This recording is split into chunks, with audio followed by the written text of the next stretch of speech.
We're going to talk about bulking agents. And I know we heard about the bulking agents from our wonderful PEDS team, but I want to highlight, because I think we're coming back to bulking agents. It went away for a bit, and I think it's coming back, and I'm going to tell you why. So a little outline, why we're doing it, why did it fall out of favor, and when should we be considering this for patients? And it may be different here than it is in the States, but I think some of the themes can be applied here as well. So do you think bulking agents are coming back? Let's hear the talk, and let me hear your thoughts at the end. So really long history of bulking agents. They've been used for a lot of different indications. In the PEDS group for basically subureteral bulking of the ureter, also in non-urologic indications. And the problem is you have a bunch of different compounds with varying levels of success, and everyone's looking for that one perfect agent that's going to do exactly what you want. We haven't quite got there yet. So basically, the idea is that you want that urethra to kind of narrow down when there's a period of stress, and that's how it works. It just bulks the urethra. It's nothing fancy. It can be delivered in a couple of ways. You can go right next to the urethra, but most people go through the urethra and then put the needle around the bladder neck. Now, one thing you do want to avoid with this procedure is putting them in urinary retention, because catheters afterwards make this less effective. So that's kind of that fine balance you have to do. So there was some idea that the bulking agents could be beneficial. Basically, it works by narrowing down that urethra, increasing the urethral resistance, helping with stress incontinence, and really no downtime. And this is a nice little picture here. You can see what the idea is. You're basically narrowing down at the bladder neck for most of the bulking agents, and I'm going to talk about Bulkamid a little bit later, and that's less, it's a little bit different than classic bulking agents.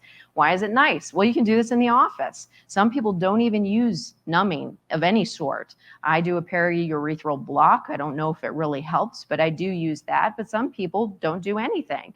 It's minimally invasive, and it really doesn't have a lot of adverse events. I would say that's maybe not true for some of the classic older ones, but maybe true for some of the newer agents. And it is somewhat effective. I mean, most people aren't saying this is wonderful and perfect and I'm good for 20 years, but it does work, and I'm going to show you some literature. So I think patient selection is one part of it. So you have good candidates. They are going to be someone that has maybe a fixed urethra, or patients with very significant intrinsic sphincter deficiency. So this is an idea. Instead of that hypermobility aspect of the urethra, this just means that the sphincter is open, and so maybe it works better in those patients. Another group of patients, people that don't want to go to the OR, and those that really don't want to have surgery. So I think it's a nice holdover procedure as well. But when you're looking at a bulking agent, you need to get the best material, and we've been trying for a while. You want it to be biocompatible. You don't want to get a huge body response to the material. You want it to be well received. You want it to be delivered easily, and you don't want it to fall to pieces or degrade. And so that's what we look for a bulking agent. You also want to optimize the patient experience. You want it to be really easy for us to prepare it, or your nurses to prepare it, and you want it to be easy to implant and not take a lot of time. And you don't want a lot of side effects, obviously. So this is the timeline, at least in the United States, related to some of the bulking agents that we've had. And it's actually a very interesting history, and you heard a little bit about that previously. So they start with the autologous fat. Seems like a great idea. Actually, it was very, very poorly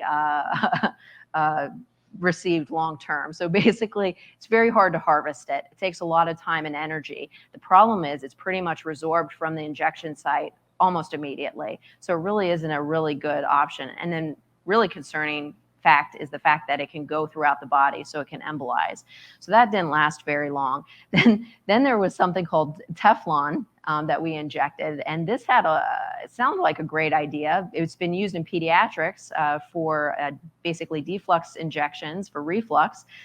Worked well for them. It did not work well for the periurethral bulking agent. So this had a lot of particle migration and embolization, granuloma formation, a lot of complications. So we didn't really stick with that one. Then we moved to collagen. Collagen's around. Collagen's been around for a very long time. The real problem is, though, it doesn't last very long. You have to do a lot of frequent injections. You can have some delayed skin reactions, which is why we actually don't offer it in the States anymore.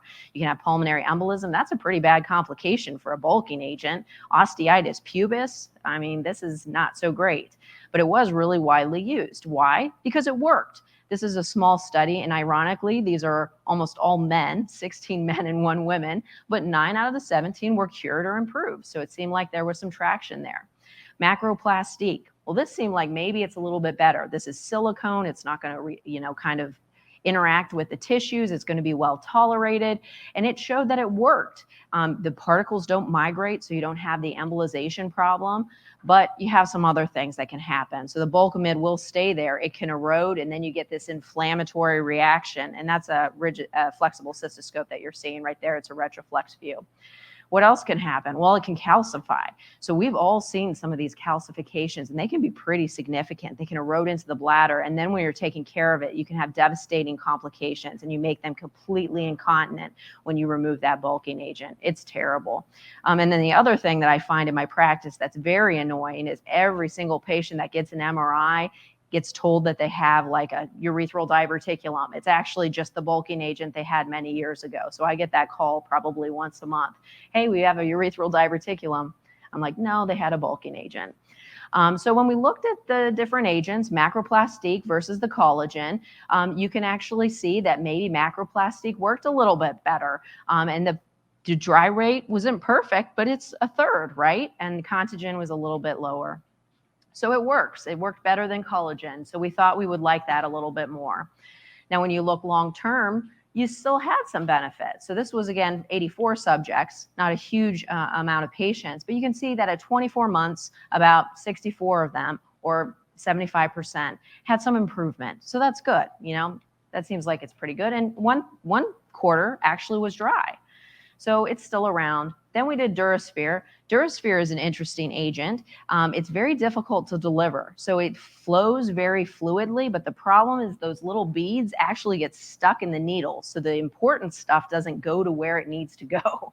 And so that can be a real problem with the injection of Durasphere. So I think that's fallen out of favor as well. And there have been reports of sterile abscesses that have occurred. And then this is just some information basically looking at long-term outcomes. And you can see that the patients, even a couple months later, they're still getting good benefit.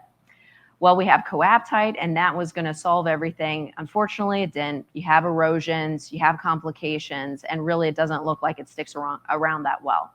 Now, the more exciting agent is Bulkamid. It's actually applied very differently. So you actually put it suburethral, the urothelium, and you make these little pillows.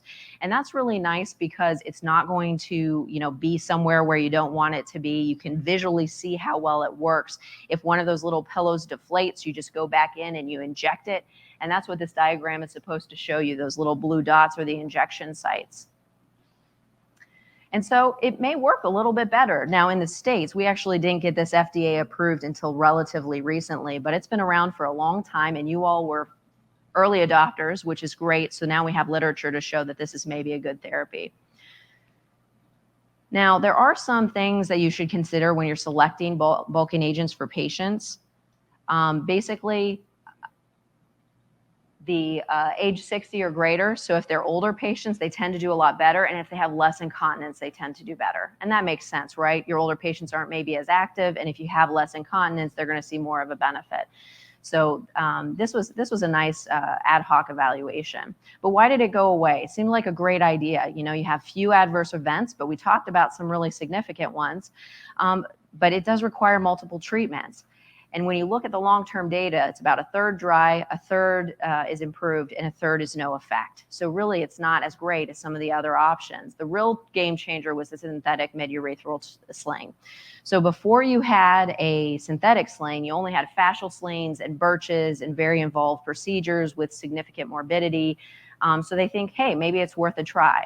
But now you have a synthetic sling, and that's pretty much what everyone has been using.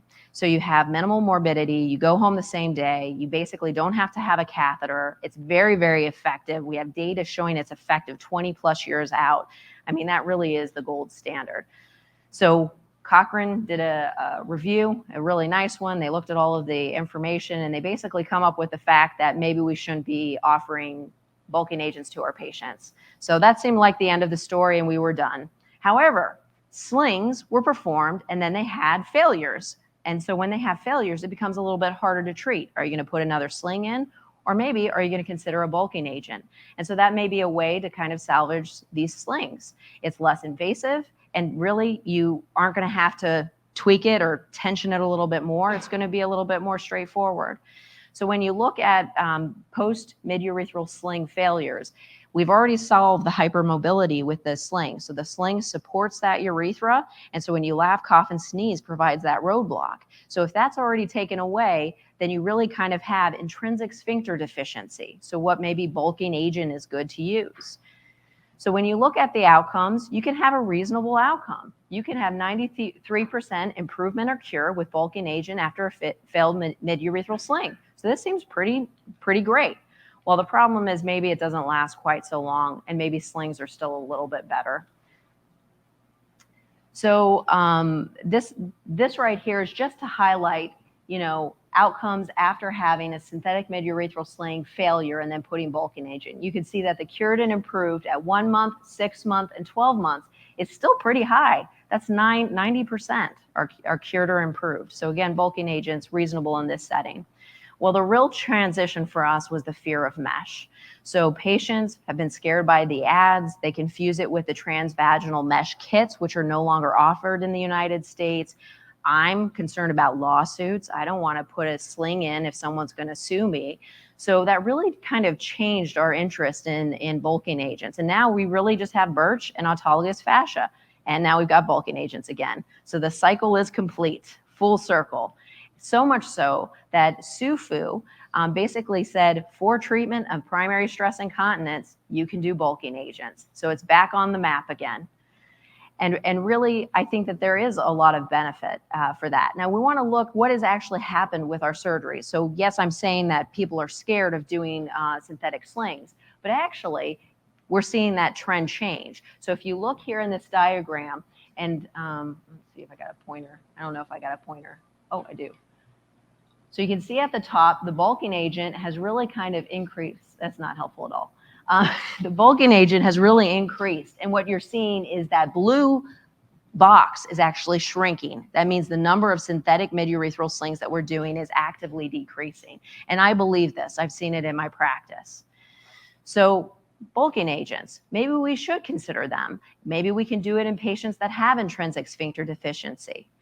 Or maybe patients just don't want to go to the OR or have mesh complications. But I think the real groups that we want to highlight are patients that have failed incontinence procedures previously, or they're scared of mesh. Those are really kind of the two groups. Now, I will say bulking agent in the pediatric group or the transitional urology group may have a lot of applications. This may help them with their stomal incontinence. Again, all off-label. I just see a lot of potential benefit from this material in other ways. So I'm excited about it. But I think the important thing is to make sure you mention bulking agents to your patients before you go to surgery. And this is the literature that they show you when you talk to the Bulkamid team. They tell you how great it is. But you see 2/3 of patients at 7 years are cured or improved. Again, it lasts longer. It tends to do a little bit better, but it certainly is not perfect and definitely not like midurethral slings. So the argument, are bulking agents making a comeback? I would say they probably are. I think we're going to use them in different ways, but I do think they're going to continue to try to find that new perfect agent that does all the things I highlighted previously. So bulking agents have evolved with the FDA warning. We're less inclined to use mesh, and we think that maybe the polyacrylamide hydrogel may be a great delivery system and applications beyond female stress incontinence with minimal long-term complications. So thank you very much. I'd be happy to take questions.